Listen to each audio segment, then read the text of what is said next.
All right. Another preseason prediction. This time it's Ole Miss. Lots of changes at Ole Miss. Gonna have to explain why Swami thinks what it thinks on this one, because it's really dealing with old data, but we'll break into it. I'm JK the Human. Thank you so much for checking out the Swami Brothers channel. Please do us a favor. We're trying to get to 500 subscribers. If you could please like and subscribe, that would be great. The team we just did was Oklahoma before this in the series, and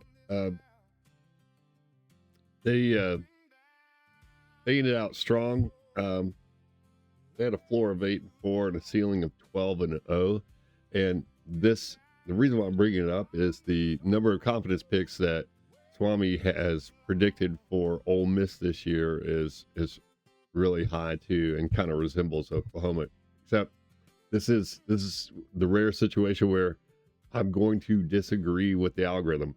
And by the way, most of the time that I've done this, the algorithm was right. Now, Swami was right and I was wrong. And I've had to actually apologize publicly for steering people away from these things. But I still have to bring up a note of caution. And luckily, this is just a preseason prediction. So it's not like I have anything to put into the machine to actually do real predictions with at this moment. So I just want you to know that almost everything that we're talking about and the way that Swami predicts things, this is almost entirely based on the DNA of these teams. So with that being said, let's get into the coaching staff here. So big changes, unlike Oklahoma, unlike Missouri, unlike Georgia. At Ole Miss, you got a new head coach. And when did he take over? He took over on November 30th of 2025. So during the postseason last year, we know that Kiffin, if you watch the LSU prediction, you know Kiffin left for LSU. The Ole Miss made their first ever college football playoff appearance. They were a 6th seed, winning their first round matchup 41-10 over Tulane, then beating Georgia 39-34 in the Sugar Bowl before narrowly losing the college football semifinal to Miami 31-27. That was a great year for them. They had a really good run there, and it was the Cinderella story. They just fell just a little bit short, but I mean, nothing. That's everything to be proud of. Let's just put it that way. So Golding, the new head coach, served as Ole Miss's own defensive coordinator during the 2025 regular season before being promoted. So while he's a first-time head coach, again, first time, pay attention to these words, head coach, this isn't a total outsider hire. Okay, so he was in the program. Everybody knows everybody. They have their assistants together. There's some cohesiveness obviously there. So they know how to prepare, and they know how to act. But there's a whole lot of holes, and we're gonna talk about that too. So this isn't a total outside hire. We just covered that. He they had a 13-2 winning season, so he was part of that. Oh yeah, and unlike Kiffin, he doesn't go mad crazy on X or social media platforms. Offensive coordinator John David Baker. This is his first season at Ole Miss, so big change right there. He replaces Charlie Weis Jr., who followed Kiffin to LSU, placing significant pressure on Baker to replicate the offensive success that the Rebels had under Weis.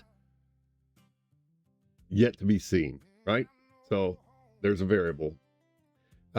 Only has 2 years of experience as an offensive coordinator, having previously vastly improved East Carolina's offense. Well, he did.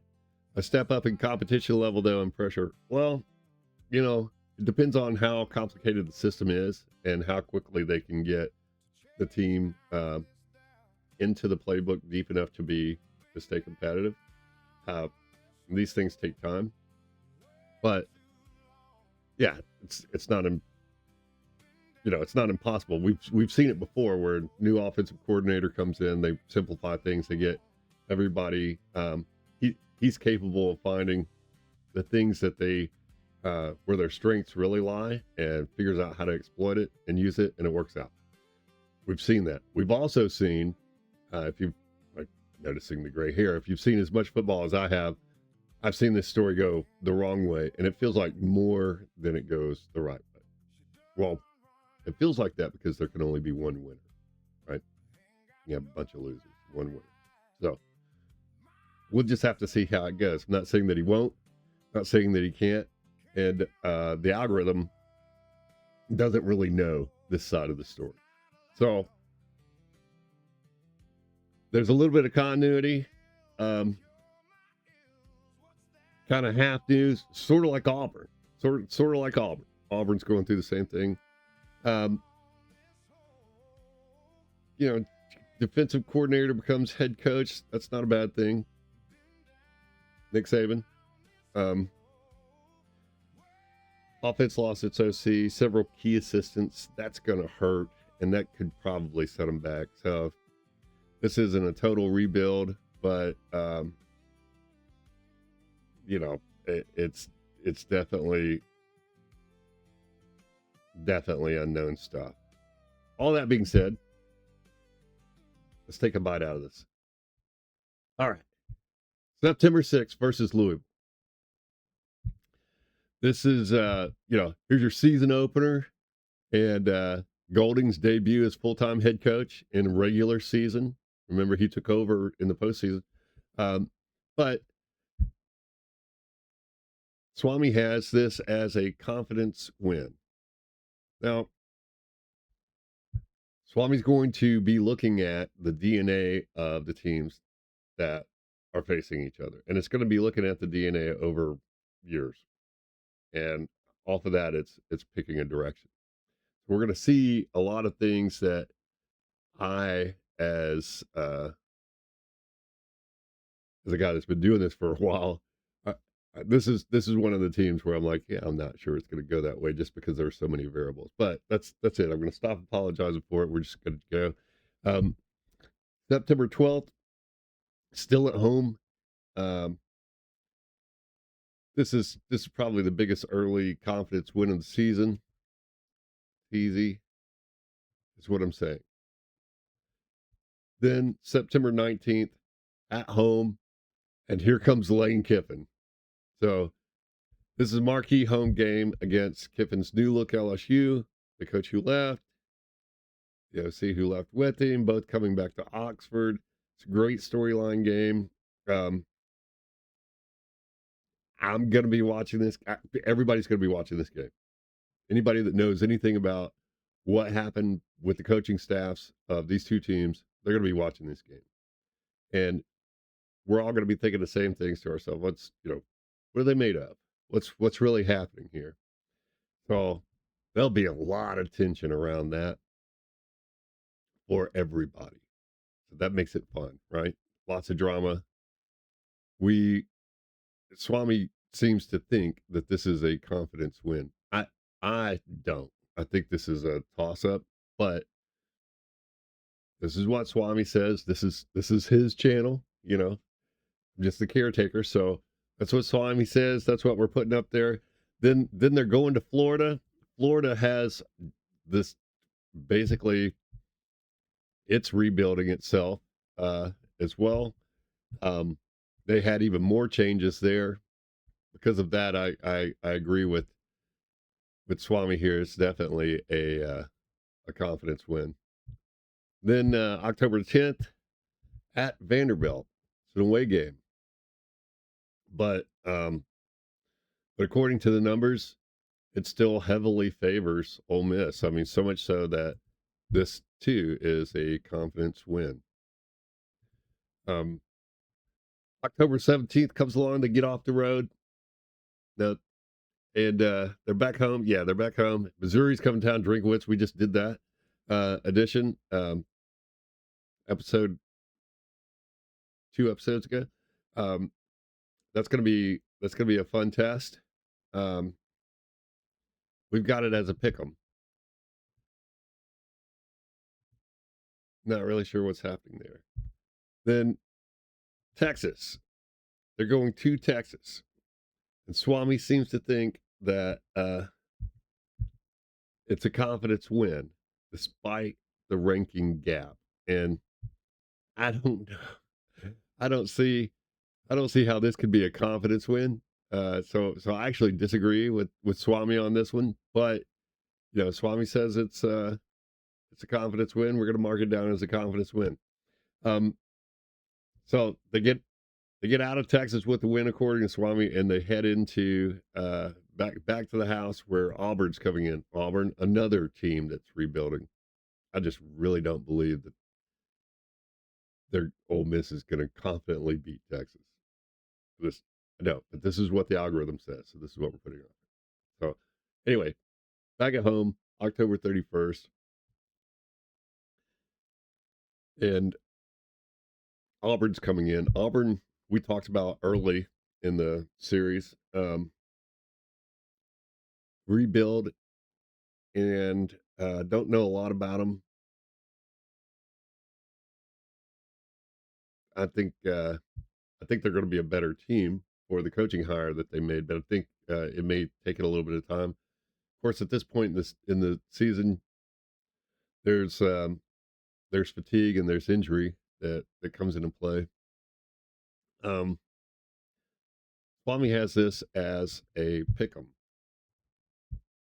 so it's I guess there's just not enough information there for it to complete the calculation. So then November the 7th, Georgia comes in and it has this as a pick 'em. I you know I guess because Georgia's on the road, it doesn't have complete confidence in it. But yeah, I think Georgia's going to be looking for payback, and we'll see how that goes. Um, Based on the fact that they beat them, I know what's happening here. Like, this is getting worked into the calculation, but Georgia will be looking for payback. Kirby doesn't forget things like that. November 14th at Oklahoma. Also, the machine has it as a pick 'em. Um, so Oklahoma's supposed to be really good this year. We just did um, preseason predictions on them, and they're yeah, Georgia, Oklahoma, and so far as this schedule is working its way out, very similar. Um, Seems to think that these teams are going to do very well. Uh, November 21st, Wofford, and it's an FCS opponent, so it's a comfortable win here with confidence. And then November 27th versus Mississippi State. This is the Egg Bowl. It's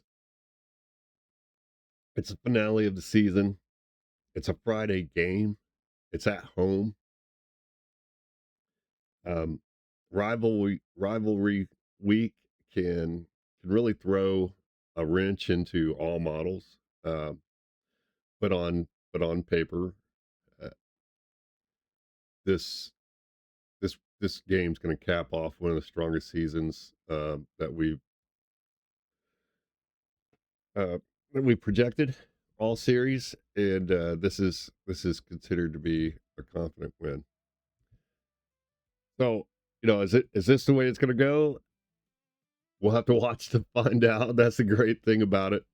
Love college football. I'm looking forward to this year. So that's what is that? 8 confidence win, 4 pick'ems, 0 predicted losses. Now this is So when we say it's a pick 'em, obviously there's an opportunity to lose, but we're not saying that any of these teams are going to absolutely come in and crush these guys. I'm looking forward to seeing how they put their offense together, what they're doing. It's not going to be the same as it was. Well, for any team that we talk about, by the way, last year is last year. Even though I say things like, "Oh, well, everybody's coming back," it doesn't matter. You can't step in the same river twice. And that's the way this is. So all we can do is spectate, and it's a wonderful thing. I'm hoping that you're just as excited about it as I am. And if you are, please, if there's something that we're leaving out or something that you would like for me to cover on top of it, please leave a comment for me. I would really appreciate that. I appreciate all of you. There's a lot of crazy things going on in the world. Please be kind to one another. It's pretty easy. It's not that hard. And most importantly, thank you so much for watching.